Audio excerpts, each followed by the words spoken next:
Hi, everyone. Mike Malatesta here, and welcome back to the How Did Happen podcast. On this podcast, I dig in deep with every guest to explore the roots of their success, to discover not just how it happened, but why it matters. My mission is to find and share stories that inspire, activate, and maximize the greatness in you. On today's episode, I'm talking with a major hero of mine, one of the most famous authors in my world, the one and only Steven Pressfield. We talk about so many topics like his concept of a shadow career, the finality of pulling the pin, resistance. We talk a lot about resistance. You're going to like that. Telling the voices in your head to go away, and why talent is bullshit and the work is everything. Perfectionism is a very powerful form of resistance, right? And so you could say, well, it's 80% of the way there. It's good enough. Let's not grind these last one. And there's a lot of good to that, truth to that, I think. Sometimes, like you say, put it out there and see what your response is. But then the other half of that is you certainly don't want to put it out there and it's no good. Right. That has, I'm sure, defeated tens of millions of people in every possible form, not just writing, photography, acting, movie making, you name it. This episode is sponsored by The Dream Exit. The Dream Exit is a private, bespoke program for successful entrepreneurs with annual revenue between $5 million and $100 million who realize that they have one chance to get their dream exit right, and that the odds of realizing that dream by themselves, all alone, or at the last minute are stacked against them. In less than 90 days, we teach you how to design, build, and execute a customized dream exit playbook that gets your business ready for sale at its maximum value and gets you ready to maximize your meaning and purpose in your post-exit life, even if today you are not ready to sell. You see, dream exits just don't happen. They are the result of early, professional, and proven planning. So if you're an entrepreneur with annual sales between 5 and 100 million, and you want to learn how to 10x to 100x your chances of achieving the dream exit you deserve, go to dreamexitplaybook.com today. You are going to love this conversation as much as I did. I know. So check it out. And now here's Steven Pressfield.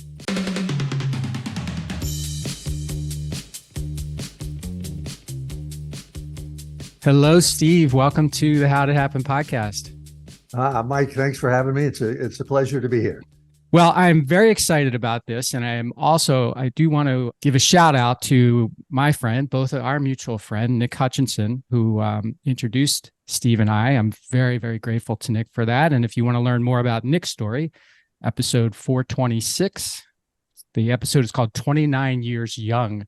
And when you listen to it, you'll understand why this young man has the wisdom of someone much older, and it's just a really fun story. So I'm really grateful to Nick for connecting Steve and I. So let me tell you a little bit more about Steven Pressfield.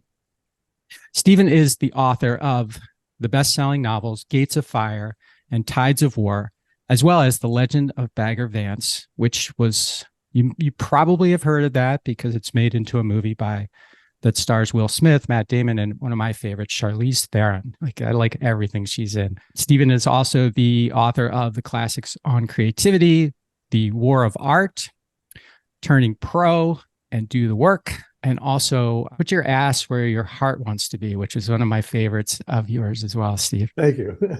So here's the thing. Steve was 52 years old when his first book was published. And as of 2023, he has 20 on the shelf, and his newest is The Daily Pressfield, which is this book right here, and you can see it behind me as well because he has this really unique thing where he packages his book in a very lovely way and will sign it for you, all a special deal that I'm sure he'll talk more about. Has it been released?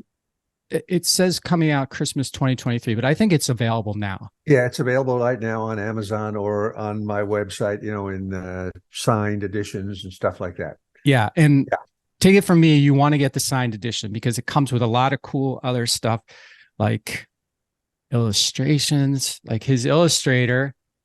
How do you say the last name of Victor?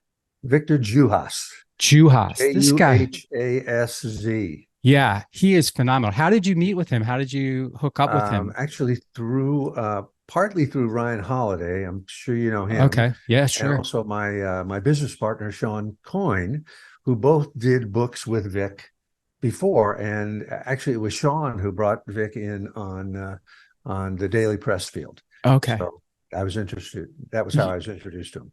You are going to have to connect me with him because I would love to learn more about his story and see if he could help me with some of my Okay, we'll stuff as definitely well. do that. Yeah. So here's the thing. Steve wrote for 17 years before he earned his first penny, which was a $3,500 option on a screenplay that was never produced. And he's got a lot of those things that have never been produced. So I want to talk to him about all of that stuff. And he wrote for 27 years before he got his first novel published, which was Legend of Bagger Vance.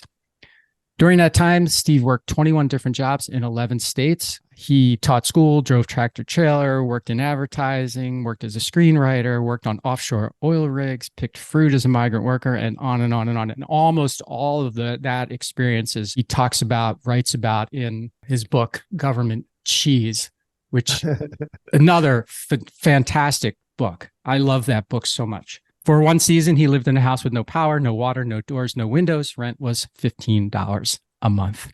And during all that time, he was writing. And because Steve is a master at focusing in on the work, that's what success is about to him. And he realizes that, which is so cool. He realizes also that we have no control over the nature of our gift. What we can control is our self-motivation, our self-discipline, our self-validation, and our self-reinforcement. We can control how hard and how smart we work. And he has two mantras for young writers and probably for anybody out there that wants to be a writer. Number one, talent is bullshit. And number two, the work is everything. And you can learn all about Steve at his website, which is Steven, Steven, Pressfield.com. Okay, Steve. Well, Mike, after that, I don't have to say anything. You know? Have I stolen all the thunder? I'm so sorry. Steve, I start every podcast with this very simple question, and that is, how did it happen for you? Well, sort of like what you just were telling everybody, it was a really long road for me. And I'm not sure if there was any particular moment. There were like many kind of steps along the way. I just couldn't let go of this dream of wanting to be a writer, and just kept plugging until finally, 30 years later or whatever, I actually woke up one morning and I was a writer. Mm. So that reminds me of, well, I'm just going to go here right away. So what is the difference, Steve, between being a writer and being an author, if you draw a distinction? And the reason I ask is because when I wrote the only book I've written, I did it through Scribe Media, and Tucker Max was sort of my coach. And he had this very strong distinction between what an author was and what a writer was. So I'm curious if you have one as well. I don't actually, but I'd be very curious to hear what was his difference?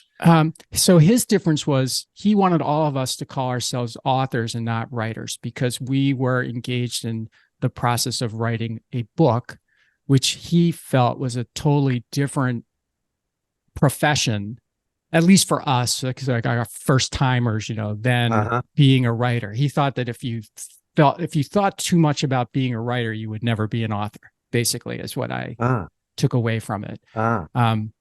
And I guess that maybe that was his way of just sort of laser focusing on us, like, hey, we got a book to do here, but I'm not sure. I don't know if I would agree with him. I would say I would call writer the higher appellation of the two, just in the sense that if you're a singer, you sing. If you're a dancer, you dance. If you're a filmmaker, you make films. And if you're a writer, you write. And you write, that's your medium of expression. And that's the craft that you follow. I understand what Tucker's trying to say, but I don't put writer anywhere below author in any sense. Okay. It's a very fine distinction. The point is really just to do the work. Yeah, to do the work. And that's kind of what your whole thing is about, is doing the work. But I wonder, like, for people who haven't read Government Cheese, let's say, because that one really sort of outlines and maybe some of your others do as well, but that one really outlines this journey. First of all, what was it that made you want to be a writer? And then second, Steve, how the hell did you keep wanting to be a writer after all the time that you spent writing, stopping writing, writing, stopping writing, doing this job, doing this career, all of these different things? I think, let me answer the second half of that first, Okay. Mike. I started out and I was no good at all. It took me, that's one great thing about writing is you can get better at it. There are things you can learn, you can get better, you can work hard. For me, in a way, I think the many years of having no success were actually good because they forced me to answer the question, why am I doing this? Because my family thought I was crazy. I thought I was crazy. If I was doing it for money, that wasn't working because I certainly wasn't making any money, or for recognition or anything like that. And so in the end, I just had to answer the question that I was in it for the love of the game. I was in it for the process itself, for the fun of doing it itself. And which I think is really the only way you can really be in any kind of creative endeavor. Obviously people think of it as a business and you can make money and support yourself, blah, blah, blah. But you really have to be in it for the love of the game, I think. So that was kind of, at some point I did have that realization that I didn't, whether I succeeded ever or not, I was going to keep doing this no matter what, because anytime I tried to do something else, I would try to go straight from time to time, as it talks about in Government Cheese. I'd try to get a real job or something like that. And I would always be so depressed at the end of the day that I just thought, I just can't keep doing this shit, whatever it is. The only thing that's going to keep me sane is to find a few hours in the day and try to write something. So you've obviously done that, but as I was reading, especially as I was reading Government Cheese, I kept thinking to myself, and you keep saying, you would call yourself a screwball. You would call yourself all of these negative, you would say all of these negative things to yourself. And it seemed like, and you had trouble committing, right? I mean, you had trouble committing to relationships and you had trouble committing to jobs, but it felt like every time you got a job that you talk about in the book, for example, like truck driving, for example, it seemed like you wanted to be committed to that even maybe more than you wanted to write. It's like you wanted an excuse not to write, which I think you call resistance. Ultimately, that's how you came up with that. But yeah. So do you feel like, is that what it was? Was it a commitment problem or was it, what was it? I mean, for years in that era here, I know this is kind of hard to follow, but I was really running away from writing. I had sort of tried it at the start of my career, started to write a novel, tried to write a novel, and it blew up at the end. I blew it up. I didn't have the guts to finish it at the very end, Yeah. And so at that point, I kind of said to myself, I don't want to mess with this writing business ever again. This is terrible. It's, going to destroy me if I do it. And so I kind of ran away from it. And that was when a lot of the jobs that you were citing, when I worked those jobs, and particularly like the truck driving part of it, I really was committed to that. I really did want to succeed because I thought, I'm never going to be a writer. I'm never going to be anything else. Let me try to succeed at this. But there did come a point where I did finally sort of turn the corner and say, okay, I am going to be committed to writing, do or die. And at that point, I just started grinding. And even if I had jobs that didn't have anything to do with writing, I would write on the weekends, I would write at night, I would never stop. And then at a certain point, I went out to Hollywood.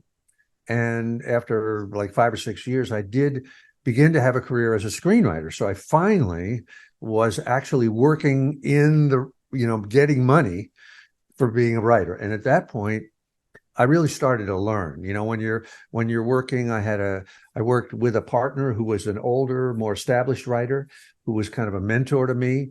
And now I was sort of in the university, so to speak. Okay. And then it wasn't that hard to keep going because I just thought, I'm trying to get better. I'm trying to get better. Each thing I do is going to get better. And it did work out like that. There's a funny story you tell about that time when you were working with Steven Seagal and he came to your house, I guess. and if I recall, you guys were working on something, and he got on the phone and he was talking to someone. And what did he say? He said, obviously, whoever was on the phone line asked him, "Where are you?" He was in my house, right? And so Yeah. he said, some shithole in East LA. And and I certainly didn't look at it that way. I was so happy to have a house of any kind. Right. That was so funny I the never way knew if he you was kidding or not, but that was what he said. the truck driving. I'm probably the only podcaster that true show you've been on who actually has been and still has a CDL.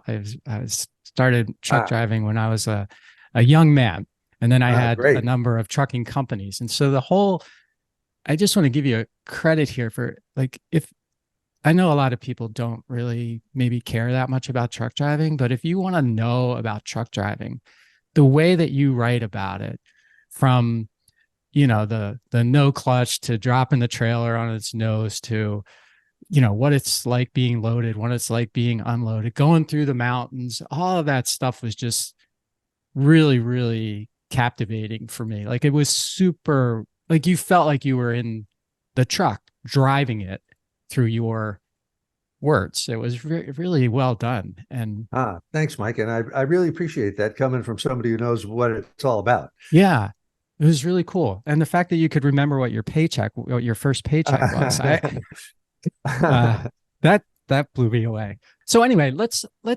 talk about the Daily Pressfield, which is a different kind of book for you. And you mentioned Ryan Holiday at the beginning, and Ryan encouraged you to write this book, as I understand it, and helped you Yeah. with the title and all. Of course, Ryan's has a lot of books, and he has a books with the same type of structure called the Daily Stoic. I guess I look at it and I say, okay, you're talking to Ryan, and he's like, well, I've done the Daily Stoic. Steve, you should do this book. Were you like, well, that kind of book's already been done? Or were you like, oh, I never thought about doing a book like that? Okay. Yeah, actually, as soon as Ryan said that to me, it's really like a devotional, right? It's a 365-day thing. Right. And what I immediately thought it was a great idea, because I have, in recent days, for whatever reason, various people have kind of come to me over the last maybe year or so and said to me, I've got a book I want to write. How do I do it? I don't know how to do it. And although I've sort of addressed that topic in a number of books, in the War of Art and Turning Pro, but they're all sort of scattered all over there's this chapter and that chapter. And so I thought this 365-day format is a great way to kind of walk somebody through, a long-term project. So as you know from reading it, Mike, it's like the first day one of the Daily Pressfield starts when you wake up in the morning of the first day when you're going to try to do some long-term project, like write a book or a screenplay or start a business or be a podcaster or something like that. And it kind of walks the reader through the whole process with a heavy emphasis on avoiding self-destruction and self-sabotage. In other words, dealing with capital R resistance. So in other words, I just thought this is a great format. I thank Ryan for this, for guiding somebody through a long-term project that they want to do. And how did you tackle the actual project of writing it? Like, because I'm thinking to myself, this is a really cool idea. You haven't broken into months and then into days, of course, and there's themes. But I always wonder to myself, like, I write something, I'm like, is that really good enough to be a standalone lesson for someone for a day? So I'm wondering how you figured out what stayed and what left in the structure. Well, I sort of followed the process that someone would go through if they were working on a book. Let's say they were writing a book or any long-term project, right? So the book first week is about sort of introducing the concept of resistance and the fact that this is going to be really hard, and you got to gear yourself up for that voice in your head that's going to try to sabotage you and tell you you're not good enough, et cetera, et cetera. And then it kind of moves on in the second and third week and goes to like the first outline that you will do of this project, whatever it is, which is what I call the foolscap method. And I have a whole method that kind of you block out the book or the project from A to Z right at the beginning. And then I just sort of carried it on through there. And like one of the things that I know, Mike, from writing is there's such a thing as second act horrors, right? Everybody that gets into the middle of any kind of project, that's where the thing becomes a real grind and where you really want to give up, Right. which is really the same in anything like a season in the NFL, the middle of the season, right? At the beginning of the season, you're excited because, you got these early games and you can really establish where the team's going. And at the end of the season, you're coming down to the playoffs and maybe you're going to get to the Super Bowl. But in the middle, it's just a grind. It's Right. like, so I thought, let's make the middle of this book, The Daily Pressfield, about that. And, second act horrors and what that's all about and how to deal with it. And then at the end of the book, I thought, what's the most serious thing that we can talk about when we're working on any kind of long-term project, that creative project? And it's the question of what happens if you fail? What happens, like as I had done many, many times? Does that mean you're a loser? Does that mean this whole project, it was a waste of time? And I absolutely believe, no, that's not it. And it's my idea of what a career as a writer or any creative person is to think of it as a lifelong practice that you're doing, a spiritual practice, just like meditation or martial arts or anything like that. So the book ends on that note, that no matter what has happened so far, whether this work succeeds or not, you've done it for a year, think of it as a practice and keep going. So that was how I just sort of followed what would happen to a person as they go from A to Z over the course of a year. Okay. And this whole concept of failing, like as you're moving toward a goal, is that like, so I've heard people say, okay, I don't want to use the word failure because nothing, again, getting back to like how you talk to yourself, nothing is really a failure if you're learning from it or it's pushing you forward. Is that how you think, or do you think, well, it's Yes. okay to okay. Yeah, definitely. I mean, I don't think it helps to sugarcoat certain things and say, oh, this is not a failure. I mean, a lot of times it is a failure, Yeah. You spend 2 years on a project, a screenplay or something like that, and it doesn't get made and you don't make any money and everybody thinks you're an idiot, But by the same token, you are learning, and the person who does succeed is the person who puts each failure behind them and just keeps going and takes the lessons from it. And I mean, I definitely feel that was true. If you were to look at the first stuff that I wrote and the middle stuff, and hopefully, you would see it's getting better as it goes along. Right.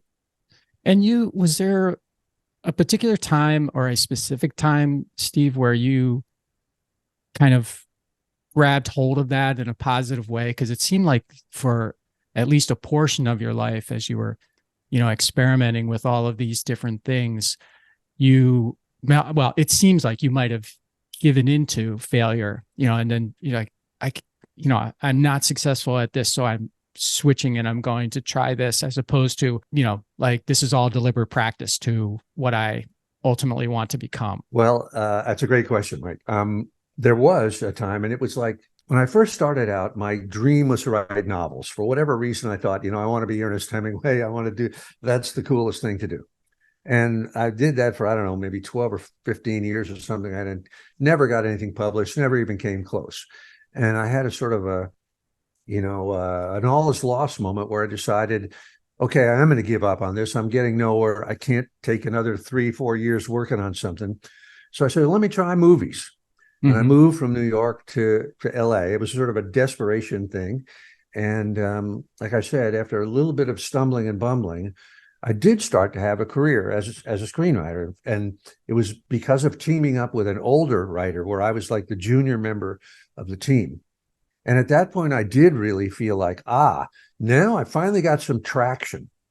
the thing I did last year is not as good as what I'm doing this year, and the thing I'm going to do next year is going to be better than that.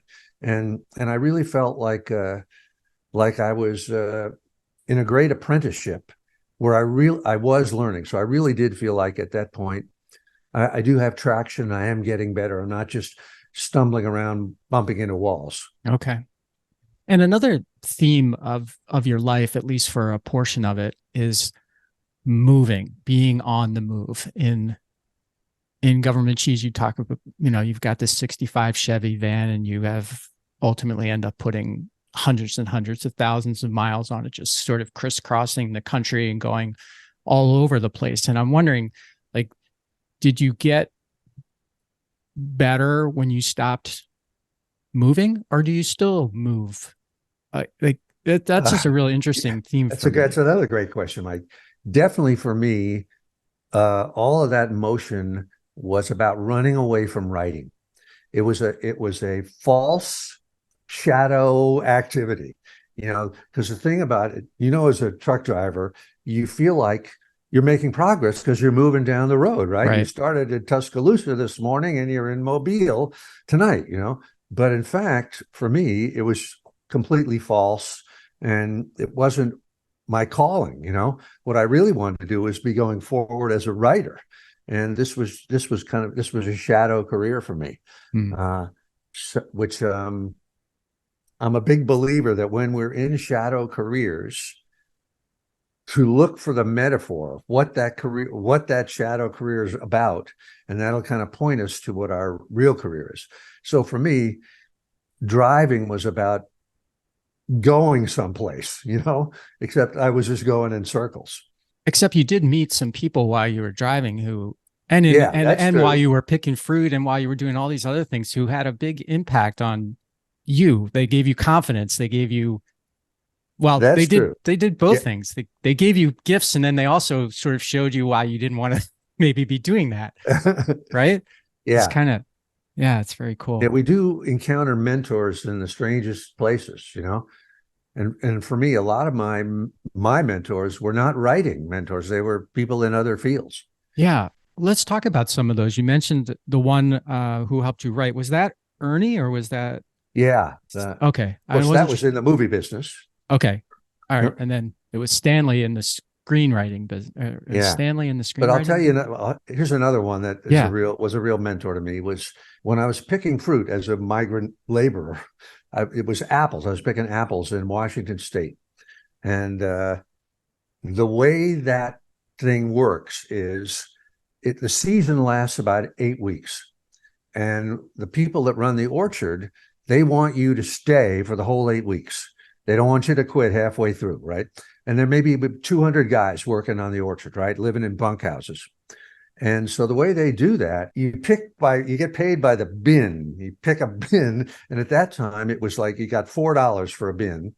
And what they would do is they would hold back $1 from that and put it on sort of on account for you. And if you stayed for the whole 8 weeks, then they would give you a bonus at the end. Yeah.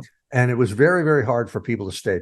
There was a phrase, I'm probably telling you more than, our audience wants to know, but I'll go for the long story. Go for it. Yeah, this is cool. Most of the fruit tramps were like guys that rode the rails, traveled on by freight train.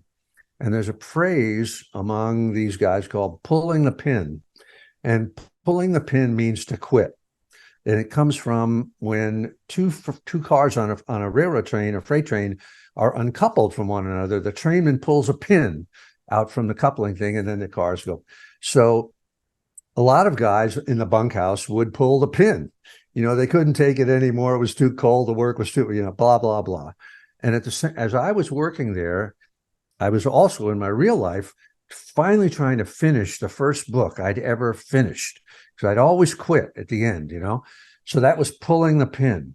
Mm-hmm. And I had I made friends with a guy. I never even knew his last name. His name was John. He's from Seattle. He was a former Marine, and he was like the fastest picker in the whole orchard, right? I could pick maybe 3 a day. He could pick 12 a day. Anyway, he somehow saw through me. He knew my story. He got it from one, and he there were times when I would try to quit, I would try to leave, and he would not let me pull the pin. And so I considered, and I did stay all the way through, and I got my bonus, and I felt like that really changed my DNA in some way. And so I have him to thank forever. I went back and finished the book. And ever since then, I've never had any trouble finishing anything. So there was a guy, I didn't even know his last name, but he was like a great mentor to me that changed my life. And if I recall, he had been there multiple years. So this was something he kept coming back to. He did it every year. And I think you said he's like an alcoholic the rest of the year, right? And then he would come and again, that's like, I know you talk about Tony Keppelman as being the first person you met that had self-discipline, but it seemed like John, you might've met him. I don't know he had a lot of self-discipline too. Okay. I wasn't sure who you met that first. He could be kind of a wine drinking guy that lived in a single room occupancy hotel. But when the picking season came around, he was able to just stop drinking and because he'd put in like 3 months and he could make enough money to go with his disability pension, whatever he had, because he'd been a Marine. Okay. In Korea at the Chosin Reservoir, another reason I really respected him. And he could do that, work 3 months and live the rest of the year. And somehow he had the mental strength to just stop drinking. And then when it was over, the season was over, he'd go back to drinking. Right. Yeah. Amazing. And you became a better picker too. That was good. Like you learned how very poorly. There's no future for me in that. Yeah. You mentioned resistance and you mentioned capital R resistance, and you write a lot about. Let me break in just for 1 second. Mike. Oh yeah. Now that our audience is really into this, what is it? How does apple picking? I'll tell you how it works. Yeah, go ahead. If you're a really lame apple picker, you reach up and you grab one apple, pull it off the tree, and put it in your little sack. But if you're really good, you use one hand, two hands, one hand. And then if you're really good, you get one apple with the first two fingers. Then you get a second apple with the next two fingers. And then a third apple at the end and you're doing it with both hands. So that when you reach up, you come down with 6 apples. Instead of me, I would come down with 1. So that's how somebody is good and somebody's bad at picking fruit. That reminds me of a story from young part of my career. I worked for a trash company and I was a supervisor, and our guys picking up residential routes, they got paid by the day. And sort of like this, you get paid by the bin. These guys got paid by the day. And there was this guy, and I believe his name was John too. And John was like, just like your John, he was the person you wanted. Like people respond to incentives. So John, your John responded to incentives. This John responded to incentives. When he started that route, this guy would run the entire day, and he wouldn't come back to the truck with 2 bags. He'd have 8 bags or whatever. And then every day he was done at noon, and everybody else was working till 3 o'clock. And that was good for him for 2 reasons. One, he could go home if there wasn't any work, but 2, if there was still additional work, like he had to go help somebody else on their route, he got paid, like double time for that. The kid was super smart. I don't know on the safety side whether they loved him much, but man, that kid he just changed the whole paradigm. It's like, oh, okay, you're going to pay me by the day. Here's how you maximize that. So I got to say, I love stories like that. And I love guys like that. Yeah, me too. Where do they come from? Where do they get this thing? It's amazing. Great. It's amazing. Resistance. Yeah. So you mentioned resistance, capital R resistance. You talk about resistance all the time. This whole book, your newest book, all about resistance, really, by overcoming resistance on a project. What is resistance, Steve? Like, how do you define it? What is it? If you have ever bought a treadmill and brought it home and seen it gather dust in the attic, then you know what resistance is. Particularly as for a writer, when you sit down in front of one of these things, you can feel, or a blank page, in a typewriter, I can feel, and everybody else feels too, a negative force kind of radiating off that blank page, trying to stop you, from doing it. And the form that resistance takes is a voice in your head. And the voice will say something like, "You're not good enough to do this. Who do you think you are trying to write whatever, or, record a record album or start a podcast or whatever? You're too old, you're too young, you're too fat, you're too thin, you don't have enough education, you have too much education, et cetera, et cetera." And the other thing that resistance will do is it will try to distract you. And it will say, "Today's the day, let's not do it today. Let's not start our book today. Let's go to the beach today. We'll start it tomorrow," or it'll distract you with social media or the web or any of the other bullshit, that there is. Sure. So, it's like many times I've sort of tried to psych up a group of people, would-be writers, or would-be whatever, to do their thing, sit down and do it. And of course, nobody ever does it. It's a really rare bird that can, and the reason they don't do it is because their own resistance, their own self-sabotage, fear, complacency, tendency to procrastinate, and proclivity for distraction defeats them. And so for me, the skill that's far more important than talent, this is why I say talent is bullshit. Mm-hmm. Far more important than talent is just the ability to sit down every day, like the Daily Pressfield is trying to talk people through those 365 days. Sit down, and when it's boring, when it's tedious, when it's hard, when it's scary, and just keep going. If you can do that, you don't need talent. You'll develop it over time.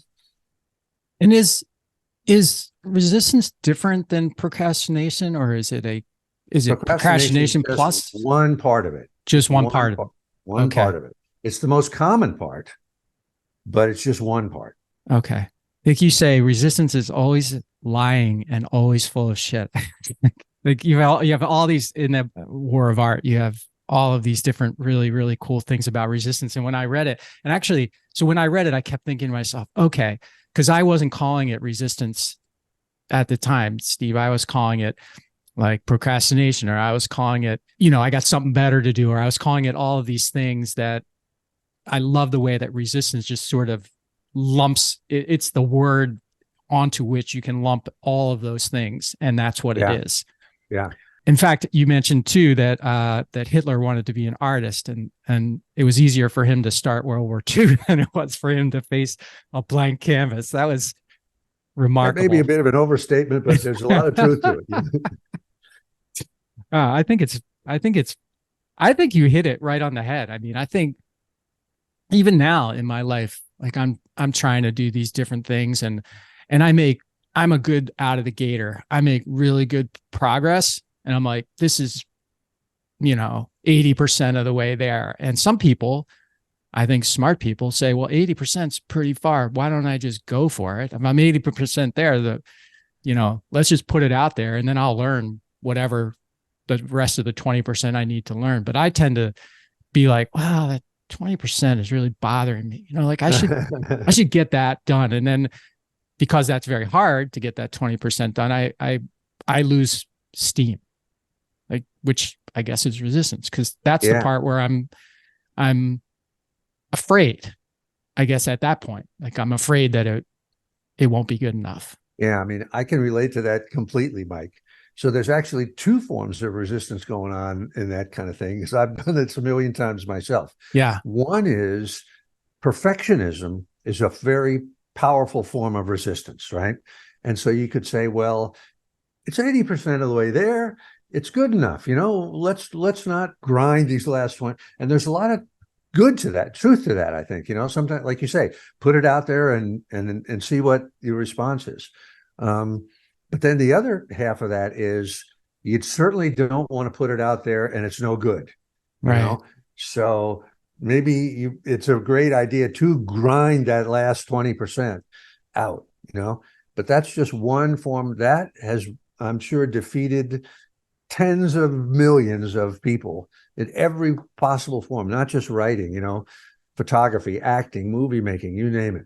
And when you're in that spot, or you're thinking about that, whose voice matters the most? Like if you show it to, your wife or your spouse or your friend, and they're like, Steve, this is awesome, you should go for it, and you're sort of like, well, I don't know, I just don't think it's good enough yet. Is it, whose voice is more important in your experience when My you come own to that? voice. I've sort of learned to after sort of giving away that power many times over the years. Yeah. Listening to people and then thinking, why did I ever listen to that son of a bitch? They were steering me wrong.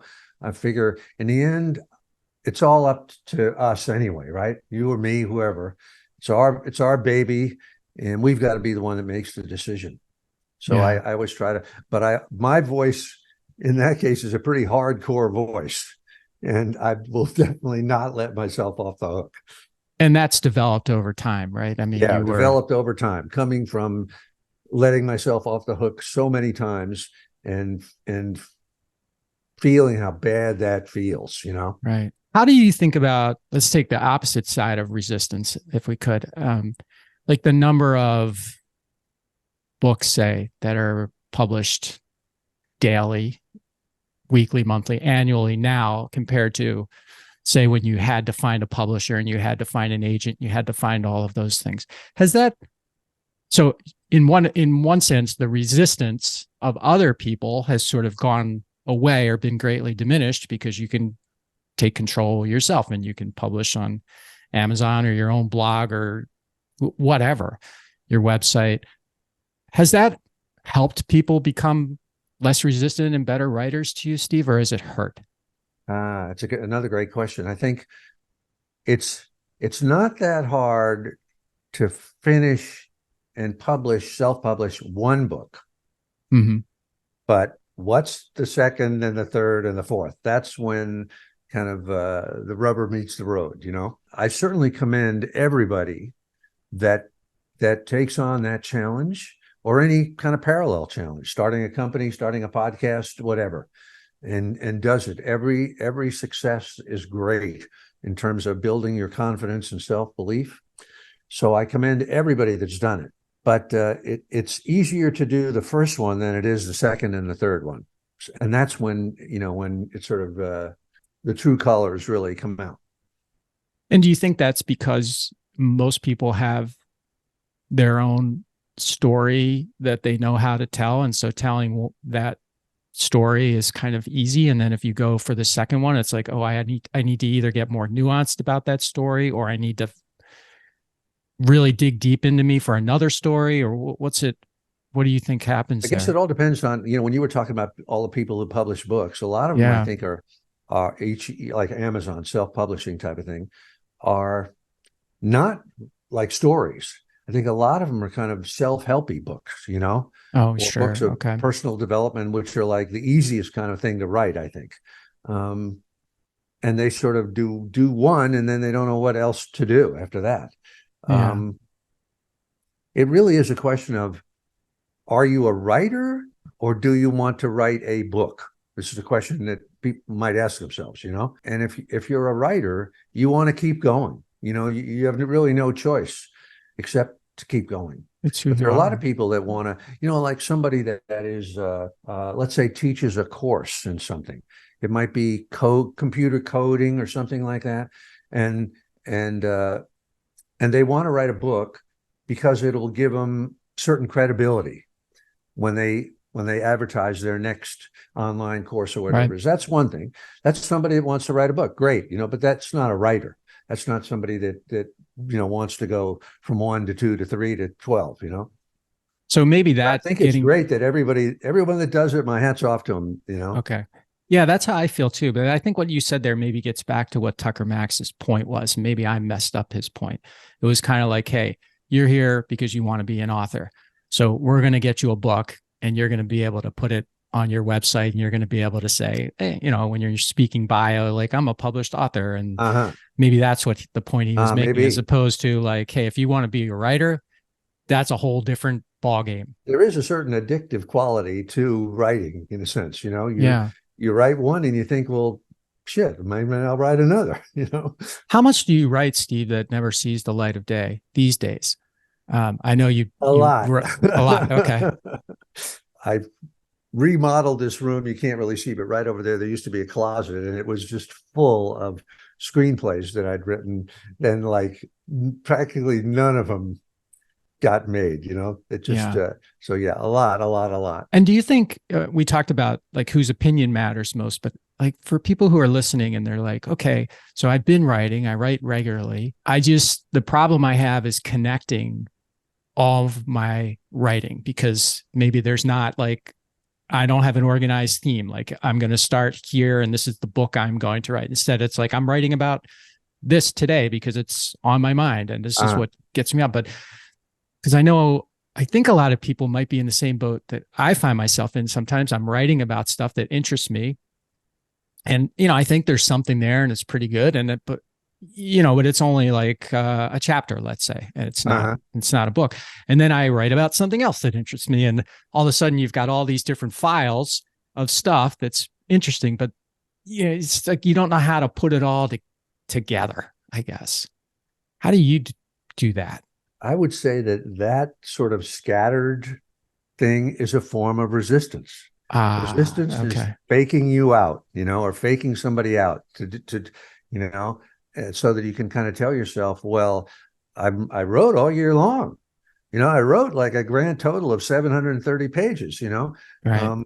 But the bottom line is there was nothing that you could actually, and so put together and call a book. So resistance, one's own self-sabotage has defeated them, So for me, if I'm going to start on something, I always want to think of it as a book, and I ask myself, is there enough here for an actual book that can be sold, that people will be interested in? Because I'm not interested in just doing a chapter here, a chapter there. Yeah.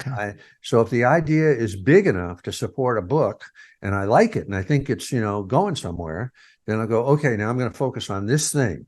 I'm not going to write any other, stuff that comes into my mind. I'm focused on this one project, just like if you were starting a business, right? If you were opening a restaurant, let's say, you're not going to, do a Chinese restaurant one day and a Thai fusion restaurant the next day. You got to focus on whatever that one thing that you're going to do. Yeah. Okay. That makes sense. I like how you said it's a form of resistance, because you can fool yourself into thinking that it's really a form of your creativity. That's what it really is, right? But it's not. Yeah. But why resistance is so diabolical and so subtle, because it presents you with a way to exonerate yourself. You say, I'm creative. I'm doing, but then at the end of it, resistance looks down on you and says, where's the book? What have you got? I read this quote that you wrote, and I just want to read it to you and get your reaction to it. It said, you said, if you're a writer, sometimes you feel like a ghost. It's not you really producing the work. You understand that. You're a vehicle, like a truck is a vehicle. You deliver a load. When you're done, the trailer is empty. You seal it up and you drive away.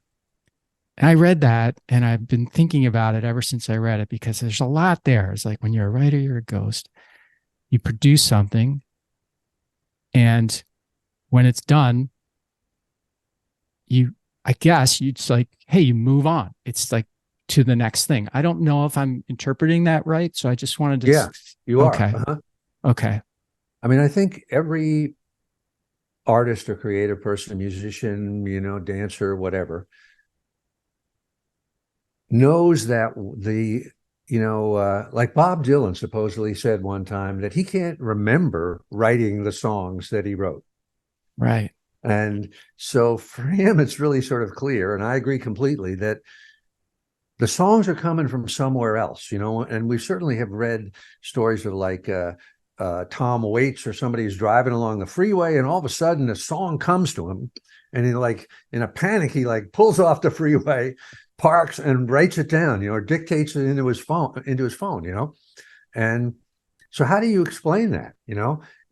The idea is kind of coming from somewhere else.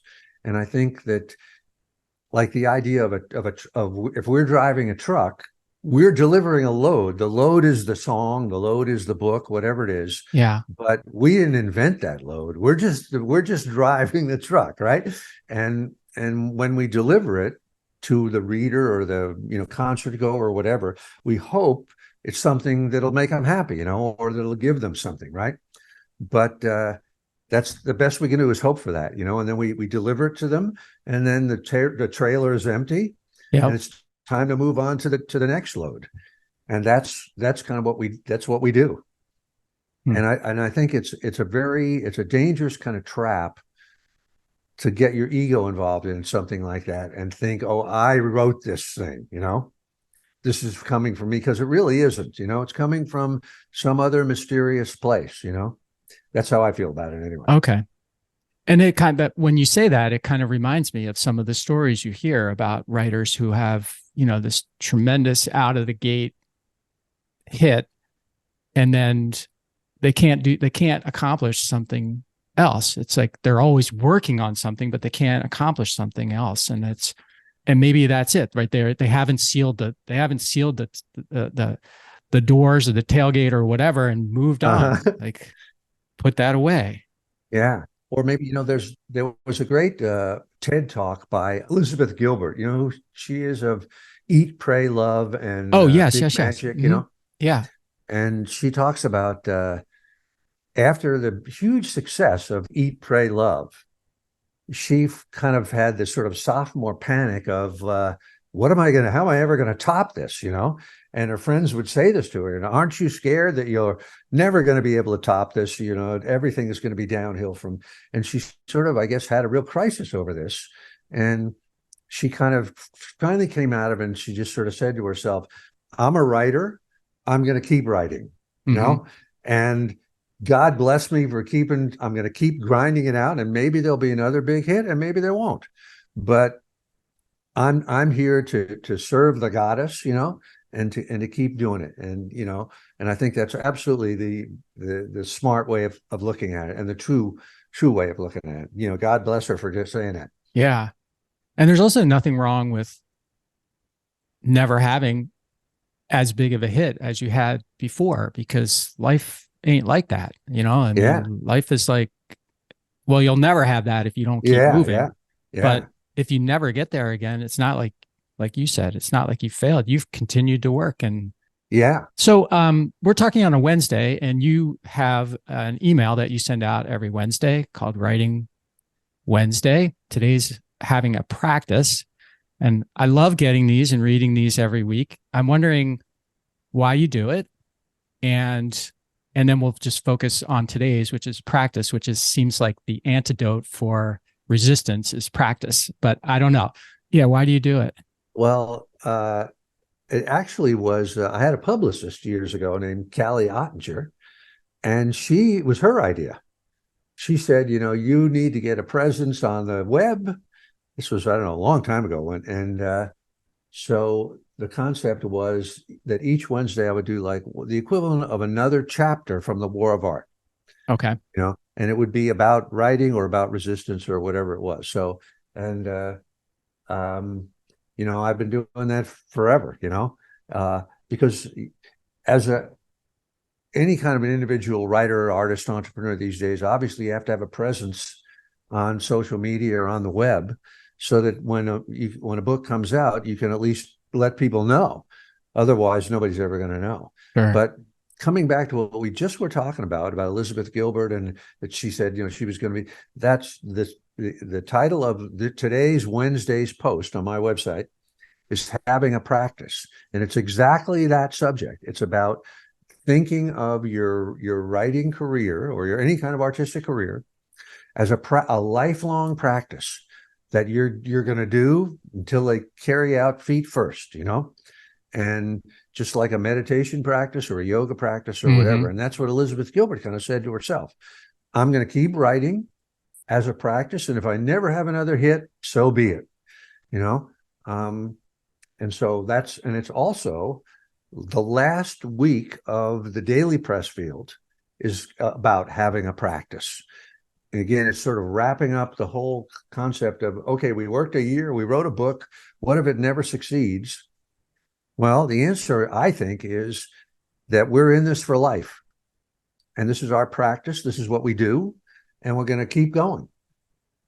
So it all that in a way, it's kind of interesting, Mike, the way this thing sort of wrapped itself up. Yeah. Our conversation wrapped itself up on that point, which is the most deep point of all, I think, of just continuing to do the work.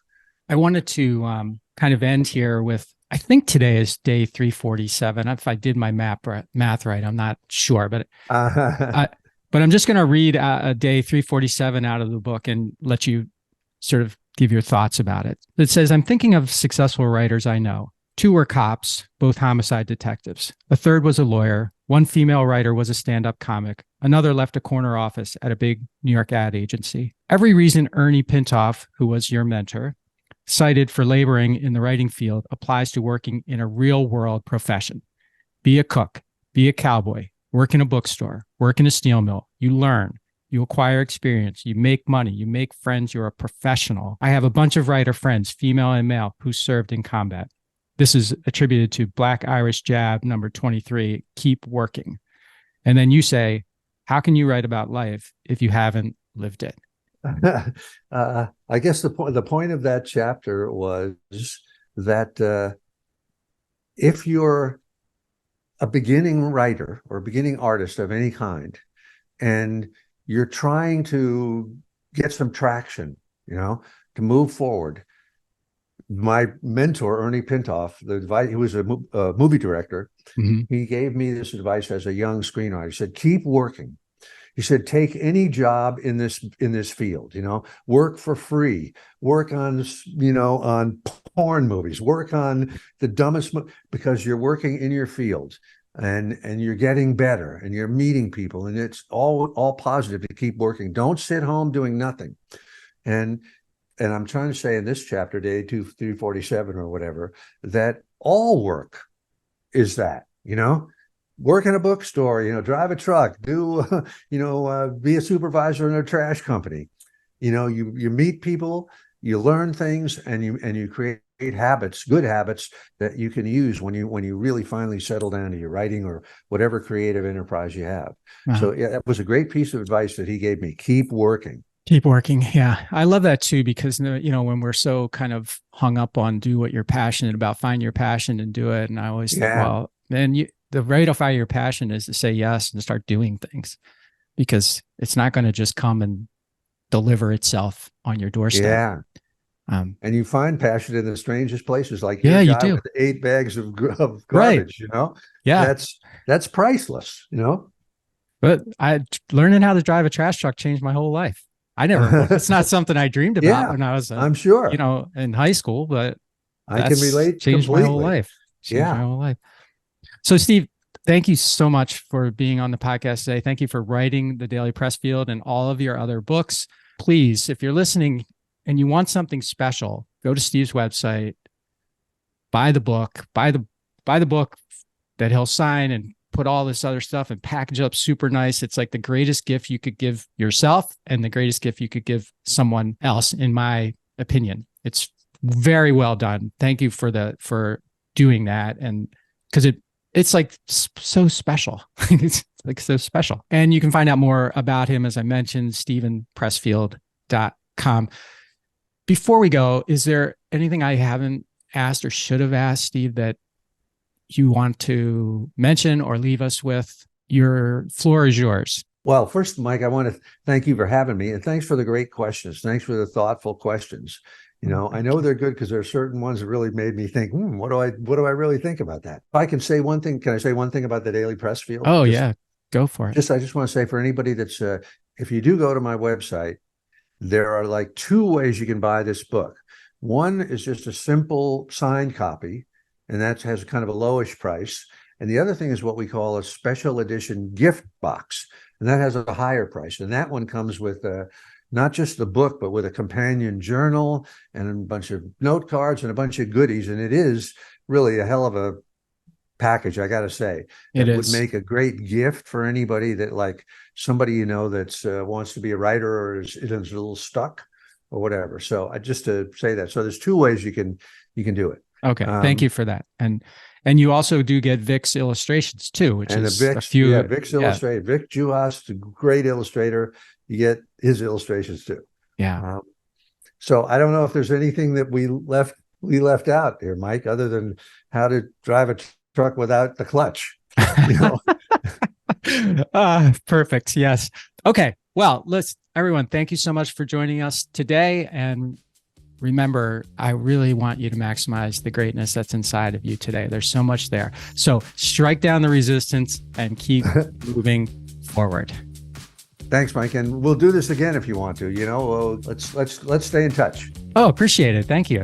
Absolutely. Hey, everybody. Thanks for listening to the show. And before you go, I just have 3 requests for you. 1, if you like what I'm doing, please consider subscribing or following the podcast on whatever podcast platform you prefer. If you're really into it, leave me a review, write something nice about me, give me 5 stars or whatever you feel is most appropriate. Number 2, I've got a book. It's called Ownership: How Getting Selfish Got Me Unstuck. It's an Amazon bestseller. And I'd love for you to read it or listen to it on Audible or wherever else, Barnes & Noble, Amazon. You can get it everywhere. If you're looking for inspiration that will help you unlock your greatness and potential, order or download it today so that you can have your very own copy. And if you get it, please let me know what you think. Number 3, my newsletter. I do a newsletter every Thursday, and I talk about things that are interesting to me or I give more information about the podcast and the podcast guests that I've had and the experiences that I've had with them. You can sign up for the podcast today at my website, which is my name, MikeMalatesta.com. You do that right now, put in your email address, and you'll get the very next issue. The newsletter is short, thoughtful, and designed to inspire, activate, and maximize the greatness in you.